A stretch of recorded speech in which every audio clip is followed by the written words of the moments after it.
Car sales आज के समय में एक बहुत ही पॉपुलर जॉब है क्योंकि कमाई काफी अच्छी। आप किसी भी कार सेल्स पर्सन को देखोगे तो काफी ज्यादा कमाई आपको उसकी दिखाई देगी। फिर भी अगर आप जाते हो नौकरी पाने के लिए किसी भी कार शोरूम में तो आपको पता चलेगा यार सैलरी स्ट्रक्चर 15 से 20 हज़ार का ही है।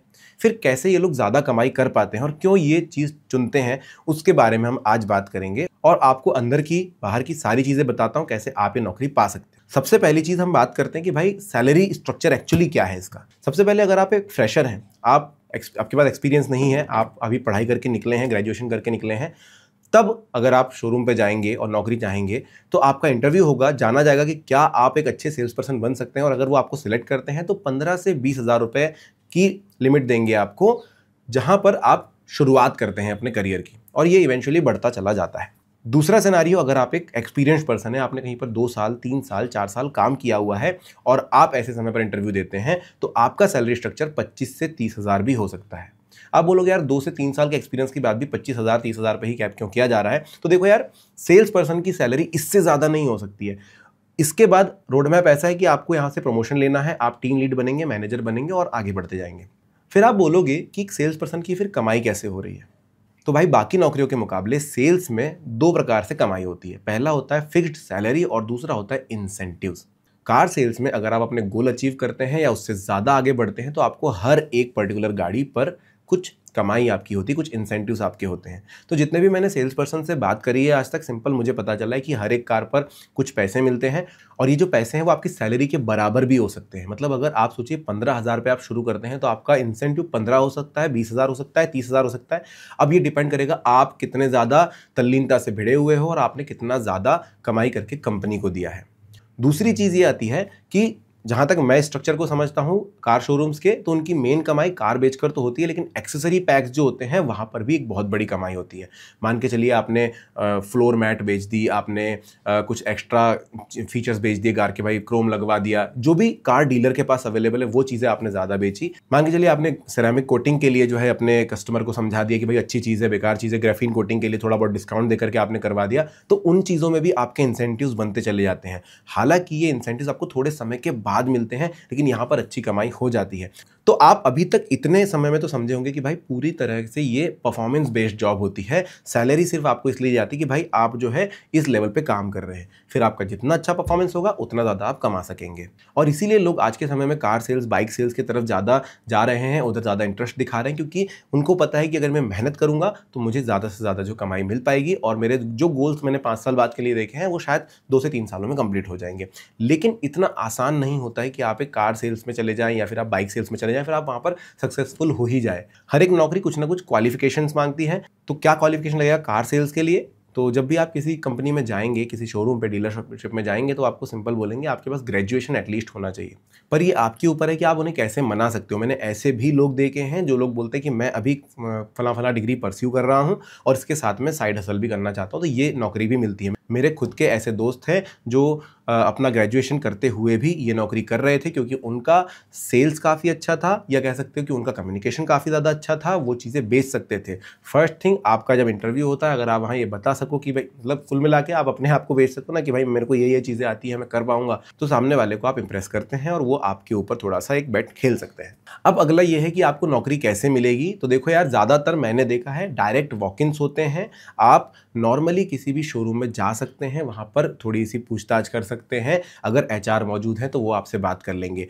दूसरा तरीका होता है कि आप ऑनलाइन प्लेटफॉर्म्स पे देखिए, इंडीड हो गया, नौकरी हो गया, अपना हो गया, इन पर आपको भर भर के जो है जॉब अपॉर्चुनिटीज़ मिलेगी। ऑनलाइन प्लेटफॉर्म का प्रॉब्लम ये होता है कि भाई वो अगर आपने एक शहर सेलेक्ट किया तो बहुत ज़्यादा बड़ा मार्केट है, तो बहुत ज़्यादा चीज़ें आपको दिखाई देगी। अगर आप डायरेक्टली वॉक इन करते हैं, इन पर्सन मिलते हैं, एचआर अवेलेबल है या मैनेजर अवेलेबल, उनसे इन पर्सन मिलते हैं, उनके नंबर्स एक्सचेंज हो जाते हैं, तो ये आपके लिए ज़्यादा अच्छी बात होती है और सामने वाले को फर्स्ट मीट में आपको मिलने का मौका मिल जाता है, तो वो ज़्यादा कंसिडर करता है। अगर आप उनके क्वालिफिकेशन, अब देखिए अगर ऑनलाइन प्लेटफॉर्म है, उन्होंने लिख रखा है भाई ग्रेजुएशन चाहिए, तो आप वहाँ से ही स्वाइप आउट हो जाओगे। लेकिन अगर आप इन पर्सन जाते हो तो यहाँ पर चांसेस बढ़ जाते हैं। इसीलिए बोल रहा हूँ कि ऑनलाइन प्लेटफॉर्म्स भी देखना, वॉक इन भी करना, अपने आसपास के सारे कार डीलर्स में अपना रेज्यूमे भी रखना, ताकि कहीं भी ज़रूरत हो तो आपको कॉल किया जा सके। और एक बहुत ज़रूरी बात दोस्तों, अपने रेज्यूमे को हर एक जॉब के हिसाब से मैनिपुलेट ज़रूर कीजिएगा। अगर आप उसको उस तरीके से नहीं बनाओगे कि सामने वाले की नीड क्या है, तो फिर दिक्कत हो जाएगी। एक ही रेज्यूमे हर जगह पर नहीं डाला जाता है, आप जॉब प्रोफाइल के हिसाब से अपने रेज्यूमे को थोड़ा सा एडिट ज़रूर कर लेना। अब एक और चीज़ है कि कार सेल्स में ज़्यादातर लोग क्यों जाना चाहते हैं, क्योंकि जनरली हम देखते हैं भाई मैं किसी दुकान पर भी काम कर सकता हूँ, मैं मोबाइल की कंपनी में काम कर सकता हूँ, मैं इन चीज़ों में बहुत ज़्यादा वास्ट मार्केट है। बट जो इंसेंटिव स्ट्रक्चर कार्स का होता है वो काफ़ी ज़्यादा बड़ा होता है, एक एक कार पर आपको अच्छा बड़ा सा अमाउंट मिल जाता है। और जो टारगेट होते हैं वो बहुत थोड़े होते हैं, लेकिन आपको पता है भाई इस सेक्टर में थोड़ा सा बिक्री भी थोड़ी सी कमी होती है बाकी चीज़ों के मामले में। पेन बेचना है आप 1000 बेच दोगे महीने भर में, मोबाइल बेचना है आप शायद 40-50 बेच दोगे महीने में, लेकिन जब कार की बात आती है तो महंगी चीज़ है, 10-12 ही बिक पाएगी। ये मैंने बहुत बड़ी बात बोल दी। जो सेल्स पर्सन है उनसे पूछोगे बोलेंगे 6 से 7 जो है हम महीने में बेच पाते हैं, 4 बेच पाते हैं। बट इसके लिए आपको खुद किसी को रीच आउट करने की ज़रूरत नहीं होती है। ये एक बेनिफिट होता है किसी भी ऐसे बड़े शोरूम का कि आप खुद किसी के घर पे जाके नहीं बता रहे हो। लोग आते हैं, एक तो डायरेक्ट वॉक इन से रीच मिल जाती है आपको, दूसरा है सॉफ्ट कॉलिंग होती है बहुत ज़्यादा। आप सभी को पता है कि भाई एक्सपर्ट आपको कॉल कर रहे होते हैं, दिवाली आई तो सर हमारी कार पे ये डिस्काउंट है, वो डिस्काउंट है। इस तरीके से भी आपको लीड्स मिल रही होती है। इसके अलावा समय समय पर जो है अलग अलग कैंप भी ऑर्गेनाइज कराए जाते हैं। जैसे मारुति के कैंप आपने देखे होंगे, कोई बड़ा सा ग्राउंड आपके आसपास है तो वहाँ पर एक दिन मेला जैसा लग जाता है, बहुत सारी गाड़ियाँ खड़ी होती है, लोगों को बस दिखाया जाता है कि भाई ये गाड़ियाँ इस तरीके की है। तो कैसे लोगों में एक्साइटमेंट पैदा किया जाए, कैसे लोगों को ज़्यादा से ज़्यादा close to buying a car लेकर आया जाए, ये सारी चीज़ें कंपनी खुद डिसाइड करती है। आपको वो एक मेहनत नहीं करनी होती, आपको जस्ट ऑफिस में रहना है, शोरूम में रहना है और उस समय पर जो लोग आ रहे हैं उनको सही तरीके से ट्रीट करना है, उन्हें सही इन्फॉर्मेशन देनी है और कन्वर्ट करना है। ये सेक्टर ज़्यादा से ज़्यादा सेफ इसलिए लगता है लोगों को क्योंकि यहाँ पर आप एक ऐसे बंदे को एक चीज़ बेच रहे होते हैं जो वो चीज़ खरीदने ही वाला है, बहुत ज़्यादा चांसेस है कि वो खरीदेगा। बस आपको टैकल करना होता है कि भाई ये अलग जो कॉम्पिटिटर्स हैं उनके पास तो नहीं जा रहा है। अगर मैं कुछ खरीदने के लिए जाता हूँ, मान के चलिए मैं मारुति ब्रेजा खरीदने जा रहा हूँ, तो मेरे पास एक तो चीज़ रहेगी कि मुझे कार खरीदनी है। अब यहाँ पर कॉम्पिटिटर्स जो है सामने हो सकते हैं, तो मैं उस तरफ जाऊँगा जहाँ पर मुझे अच्छी इन्फॉर्मेशन मिली, जहाँ पर मुझे ऐसे टेस्ट ड्राइव मिली है, जहाँ पर मुझे लग रहा है कि मेरा अगले 5-6 साल का काम हो जाएगा। तो आपको वो बंदा बनना होता है जो उन्हें भरोसा दिला सके। तो देखो, आपको खुद से रीच आउट नहीं करना होता है, आपको लोगों को कन्वर्ट करना होता है, आपको समझाना पड़ता है, आपको उतना ज़्यादा फ्रेंडली होना पड़ता है कि लोग ट्रस्ट करें आप पर और आपकी कंपनी के ऊपर भी। बट इसका मतलब ये नहीं है कि आपकी हसल बहुत कम हो जाती है। देखो, कार सेल्स में अगर आप जा रहे हो तो आपको बहुत सारी चीज़ों का नॉलेज रखना होगा। पहली बात, अपने प्रोडक्ट को बहुत अच्छे से जानना होगा। अब यहाँ पर एक छोटा सा प्रोडक्ट नहीं है कि भाई आपको 4-5 चीज़ें गिमिक पता है और आप बता दोगे। कार्स के अंदर बहुत सारी चीज़ होती है।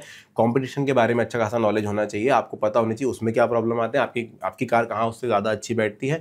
प्लस आपको इंश्योरेंस के बारे में पता होना चाहिए, क्योंकि जब कोई कार खरीदने आएगा तो उसको इंश्योरेंस लेना ही लेना है। तो भाई आपको पता होना चाहिए, आप उन्हें सही तरीके से सलाह दे सको तो ज़्यादा अच्छा हो जाता है, लोग आप पे ज़्यादा ट्रस्ट करते हैं। तो एक तरफ आपका जो है हसल बचता है कि आप लोगों को डायरेक्टली रीच नहीं कर रहे हो, लेकिन एक तरफ आपका ये भी चल रहा होता है कि आप इन सारी चीज़ों को समझ रहे हो, सीख रहे हो और सामने वाले के साथ ट्रस्ट बिल्ड कर रहे हो। दूसरी चीज़, कार लेना या इतना बड़ा पैसा खर्च करना लोगों के लिए बहुत बड़ा डिसीजन होता है, इसलिए बहुत बार डाउट्स आते हैं। तो एक सेल्स पर्सन का काम ये भी होता है कि भाई आप लगातार फॉलोअप्स लेते रहें।